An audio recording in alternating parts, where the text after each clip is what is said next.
I love that how he made it so real. And you know that he is a credible source because he did it himself. So I loved it. I enjoyed it.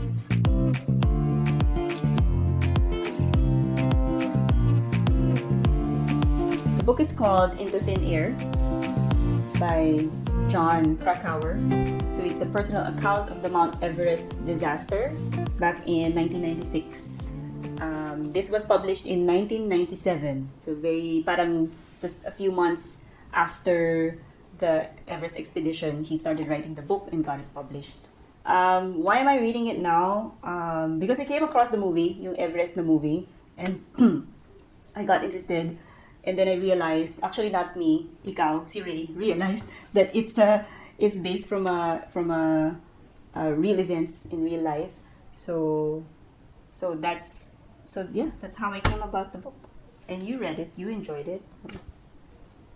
Jon Krakauer is, of course, he was part of that Everest expedition. And just a bonus, I guess, information. There was a movie called Everest that is about this expedition, but I don't think they didn't say that they exactly copied what Krakauer wrote, but I think they just got the whole story about the expedition, pero hindi yung exact book ni Krakauer yung they didn't buy basically. Sorry, the movie Everest, they didn't buy the rights to his book for the movie. It's not like that, but they did create that movie about this same Everest expedition. By the way, the movie Everest really centered on Rob Hall. Rob Hall is the leader in the lead climber guide for the adventure consultants. Tama, no? Adventure consultants from New Zealand. And the movie Everest centered on his story. And it just so happens that Jon Krakauer, the author, the journalist's author, is part of his team. But to be clear, that movie Everest did not buy the rights to his book, because if I'm not mistaken, there is actually a movie Into Thin Air, a separate movie. The book is brilliant. I love the book. One of the, if I could just say, one of the reasons why we read books is because, as cliche as it sounds, diba, it's one of the best ways to travel without having to move from your couch. I felt that here more than any other book. One, because this is real life. This really happened.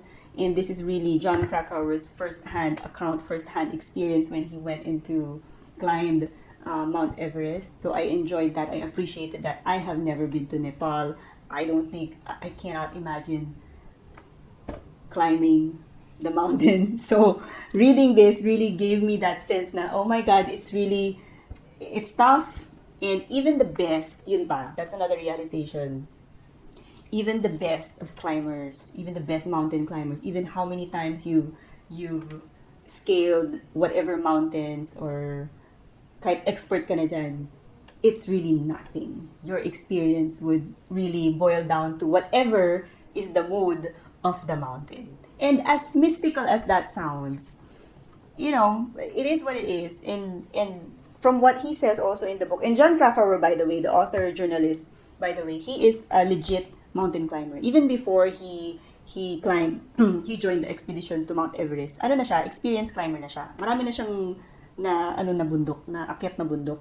But the Mount Everest was his childhood dream. Apparently, ever since he was a kid, he had his eyes set into one day, climbing Mount Everest. And that dream got postponed because he knew how dangerous it could be, and he thought he would just settle down, forget about the Everest, until finally an opportunity came along from Outside Magazine, tama ba? Where he writes for. The editor told him na, there's an opportunity, we could send you over to an expedition, you could write about Rob Hall, who is the leader of the adventure consultants. I like the book. What I also appreciated about the book is how the author really laid his vulnerability out there. And I appreciated that he wrote an introduction to the book to give his reasons why he needed to write this book. And it's really for him more than anyone else. It's really for him to try to heal himself because he was traumatized with the experience. They climbed the mountain. The team started off as, ilan sila? 18? 11? Parang ganun. Parang they started off with a big group, and almost half of the team perished in that climb. And not just their team, but also another, there are 3 or 4 more other teams who had their own, casualties in that same expedition. So it was traumatizing for him, and him writing this book, this memoir, is really for him more than anyone else to kind of find his to maybe find peace somehow, because he has the survivor's guilt.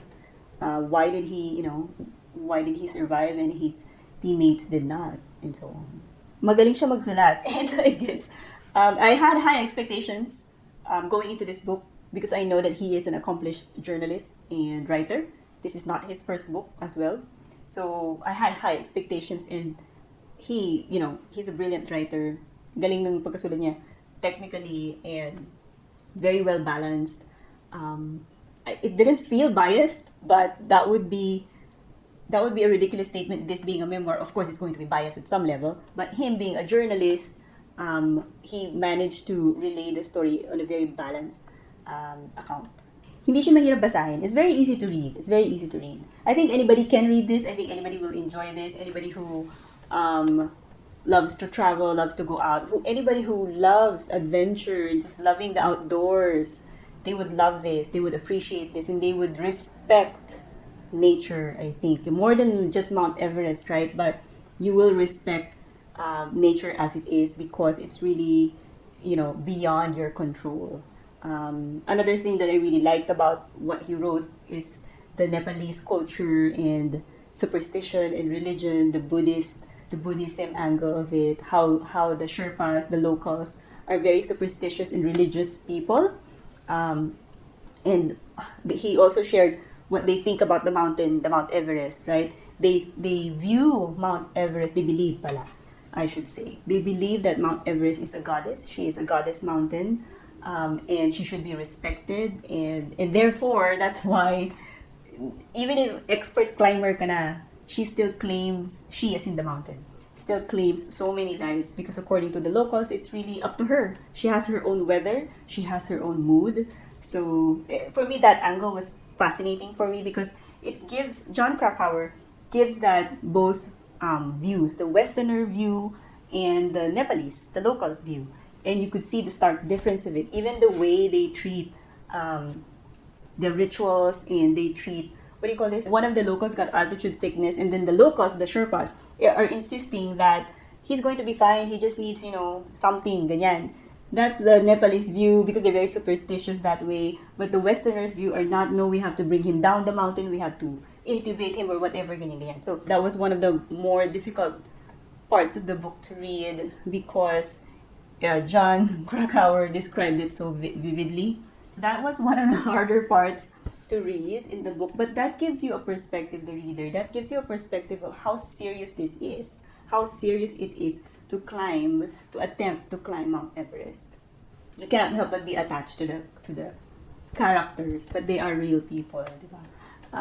It almost feels like, the way he writes it almost feels like you're part of the team. It almost feels like you know them, because of course he talks about them, their real lives, their family life, their life back at home, their reasons for wanting to climb Mount Everest. So it really feels like you know these people. So when it came to a point wherein almost one by one you realize that, oh no, they're not gonna make it, it hits you. You're reading the book. I mean, you kind of started out all together and happy, going into, in boarding the plane, going into the hotel, being blessed by the monks, and then you're all happily climbing together. Everybody's nice camaraderie. Everybody is having a hard time in the mountain. And then you form that bond, and you're with them reading the book, right?